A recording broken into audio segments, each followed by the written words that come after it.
ഇപ്പോൾ CPIM ലോക്സഭാംഗം AM Arif കൂടി ചേരുന്നുണ്ട്. ശ്രീ AM ആരിഫ്, ഇന്നത്തെ ഒരു ബജറ്റ് പ്രഖ്യാപനം അത് ഒരു ആകെ തുക എന്താണ് പറയാൻ കഴിയുക? ആകെ തുക പതിവ് പ്രഖ്യാപനങ്ങളല്ലാതെ പുതുതായി ഒന്നും തന്നെ പറഞ്ഞിട്ടില്ല. ആകെ ടാക്സിന്റെ കാര്യത്തിലുള്ള ഒരു വ്യത്യാസം മാത്രമാണ്. പിന്നെ വരുമാന പരിധി ഉയർത്തിയതിന്റെ ആ എക്സംഷൻ. അതല്ലാതെ ഒഴിച്ചു കഴിഞ്ഞാൽ ബാക്കിയെല്ലാം നോക്കിയാൽ നിരാശാജനകമായ ഒരു ബഡ്ജറ്റാണ്. കാരണം നമ്മളെ രാജ്യം നേരിടുന്ന അതിരൂക്ഷമായ തൊഴിലില്ലായ്മയോ അല്ലെങ്കിൽ കാർഷിക മേഖലയിലെ പ്രശ്നങ്ങളോ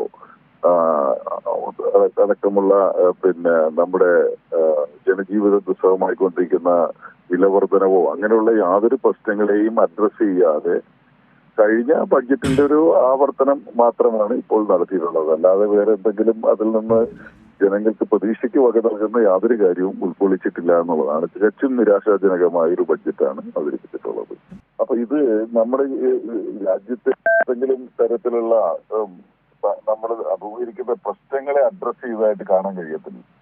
കാര്യം നമ്മുടെ ഇപ്പോ നേരത്തെ കൊടുത്തുകൊണ്ടിരുന്ന ആനുകൂല്യങ്ങളല്ലാതെ മറ്റൊരു തരത്തിൽ ഇപ്പോൾ ഇൻക്ലൂസീവ് ഗ്രോത്ത് എന്ന് പറയുകയും സ്റ്റേറ്റുകൾക്കുള്ള ഏതെങ്കിലും തരത്തിൽ അവരുടെ സംസ്ഥാനങ്ങളെ കൂടി പിന്നെ ഡെവലപ്പ് ചെയ്യാൻ കഴിയത്തക്ക രീതിയിലുള്ള യാതൊരു പിന്നെ പ്രപ്പോസലും ഇതിനകത്ത് ഉൾക്കൊള്ളിച്ചിട്ടില്ല.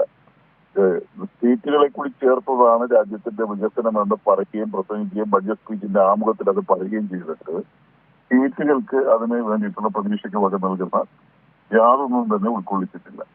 അപ്പോൾ ഫലത്തിൽ സംഭവിക്കാൻ പോകുന്നത് ഇപ്പോഴുള്ള സാമ്പത്തിക പ്രയാസങ്ങൾ സ്റ്റേറ്റുകൾക്കുള്ളത് തുടരും. രാജ്യത്തിനകത്ത് വളർച്ച എന്ന് പറയുന്നത് പിന്നെ ഏതെങ്കിലും തരത്തിലുള്ള വളർച്ചയുടെ ഒരു ലക്ഷണവും കാണിക്കാൻ കഴിയുന്നില്ല. ഇപ്പോ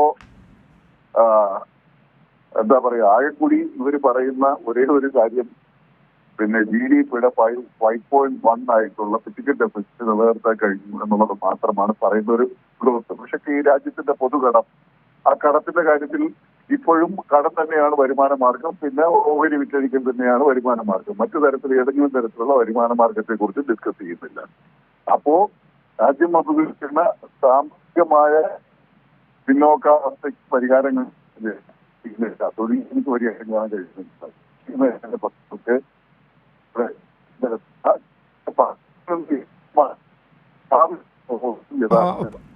ആരിഫ് ആണ് നമ്മളോടൊപ്പം ചേർന്നത്. നന്ദി ശ്രീ AM ആരിഫ്.